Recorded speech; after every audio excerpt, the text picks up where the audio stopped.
छोट शिशु किंबा वयोज्येष्ठ ଯେଉଁଠି आत्मविश्वास और दृढ़ मनोबल थाए तेबे सबकिछि संभव होइथाए। समस्त कठिन को पार करी बिना द्वंद्व निजक सामर्थ्य करिवार कौशल प्रतिपादित होइथाए। ठीक सही जिनिस देखा मिली ब्रह्मपुर संस्कृति भवन में उत्सव 2026 नाम एक भव्य और भावपूर्ण सांस्कृतिक समारोह पंचम संस्करण आयोजित हो जाइछि। ऑकिड paediatric therapy centre, Fitblue school of autism एवं रेहाब मंत्रा क्लिनिक मिलित आयोजन में अनुष्ठित यह कार्यक्रम में विशेष आवश्यकता संपन्न मंच में शिशु मैंने विभिन्न नृत्य परिवेशन और सृजनशील प्रदर्शन माध्यम निजर क्षमता और आत्मविश्वासर चमत्कार उदाहरण देते। प्रत्येक शिशु मध्य प्रतिभा को चिन्ह करने, सम्मान देवा एवं समाजर मुख्य स्रोत में सामान सुजोग प्रदान करने यह कार्यक्रम मुख्य उद्देश्य थिला।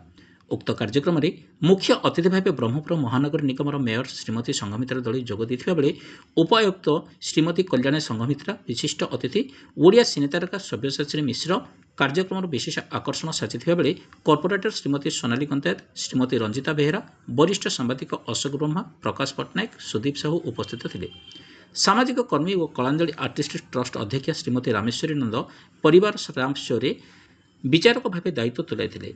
विशेष आवश्यकता संपन्न शिशु उल्लेखनीय सेवा और अवदान शिशु रोग विशेषज्ञ डॉक्टर प्रदीप मल्लिक और स्नायुरोग विशेषज्ञ डॉक्टर कुमार विष्णु को सम्मानित कर अवसर में रोटरी क्लब ऑफ ब्रह्मपुर एवं इनरव्हिल क्लब ऑफ ब्रह्मपुर सदस्य मैंने उपस्थित रही आयोजक और शिशु मान उत्साहित करते। कार्यक्रम सांस्कृतिक पर्व में Rockstar dance academy, Prince dance academy और एमाजिक डांस स्टूडियो शिल्पी मैंने मनोरंजन धर्मी नृत्य परिवेशन दर्शकों को बेस आकर्षित करथिला।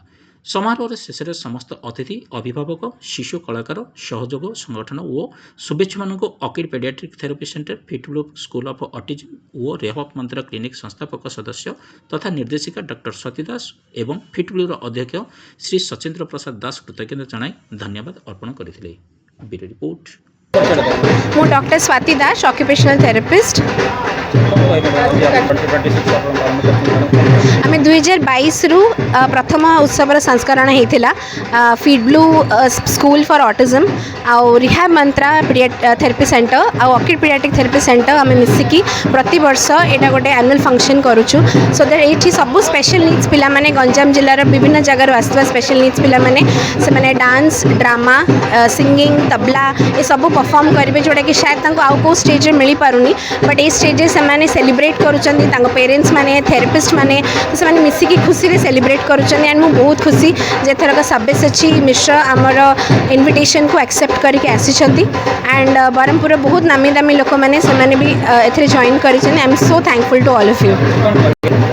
मु सब बेले भावे जे पिला मानन को आगु को बढ़िया पई हेले तांका मदर फादर आउ थेरेपिस्ट माने मिसिकी आसीबे एंड आपण मानन को भलिया लोक माने सेमन सब तांको प्रोत्साहन कले से माने आउरी आगु को बढ़िबे एंड से माने भी नॉर्मल पिला को भलिया they can also be in the typical children group. परिचय मोर आपण मैंने तो समस्ते जानते मीडिया मैंने समस्ते परिचित ब्रह्मपुर मुझे फिटब्लूर प्रतिष्ठाता श्री सचिंद्र प्रसाद दास आउ एटा हला हमर पंचम वर्ष उत्सव यहाँ लगातार आम लास्ट 5 वर्ष ला कर आसु ए वर्ष करूँ। हाँ गोटे जिनस उत्सव कलापर लोक मैंने बहुत उत्साहित अच्छा ब्रह्मपुरवासी मैंने खाली ब्रह्मपुरवासी नुह एंटायर गंजाम डिस्ट्रिक्ट आधे सामिल होती छोट मोट कार्यक्रम से भाग नहीं गार्डियन मैंने विशिष्ट भाव समस्ते संतुष्ट।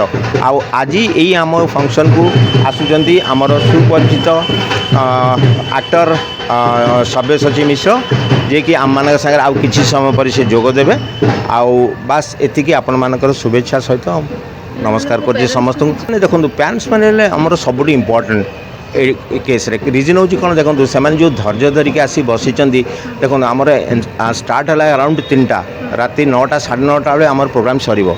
ये प्रोग्राम तांकर अवदान हूँ सबुठ बड़ जिनस कहीं जदि गार्डियन माने परफेक्ट न रहे पिला किए देखो ये आमर टीचर्स माने ऑल आर मैच्योर समस्ते माने ठीक से माने जानते से केमती कौन पिला रखापी हम किंतु गार्डियन मान को मुझे कहीं श्रेय दूसरी ना से पिला धैर्यधर सहित से रखिंट ये आ 3-4 घंटा ऑटिज्म पिला रखा एट नॉट इजी नुह आप जानते आ सबुठ बड़ जिन हूँ देखो से स्टेज के बढ़िया परफॉर्म कर डे टू डे डेभलप हो जोटा कि से भी उपलब्धि करुँच आधे बहुत गार्डियन अच्छा से मुझे श्रेय दूसरी ऑल द टीचर्स ऑफ ऑकिड ଆପଣଙ୍କ ଭାବନ୍ତୁ ରିହାବ ଏବେ ଜଷ୍ଟ ଆମର ନୂଆ ଆରମ୍ଭ ହୋଇଛି, ନୂଆ ସେଟଅପ୍ ହୋଇଛି।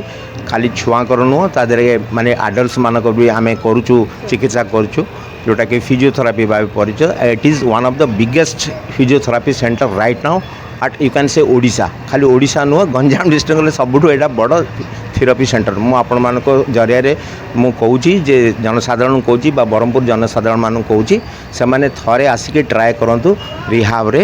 ଏବଂ ତାଙ୍କର ଫିଜିଓଥେରାପି କିଛି ବି ଇସ୍ୟୁ ଅଛି, ପର୍ସନାଲ୍ ଇସ୍ୟୁ ଅଛି, ଯେଉଁମାନେ ସିନିୟର ସିଟିଜେନ୍ ତାଙ୍କର ବି କିଛି ଇସ୍ୟୁ ଅଛି, ସେମାନେ ଆସନ୍ତୁ ଏବଂ ତା'ର ଲାଭ ଉଠାନ୍ତୁ। ଧନ୍ୟବାଦ।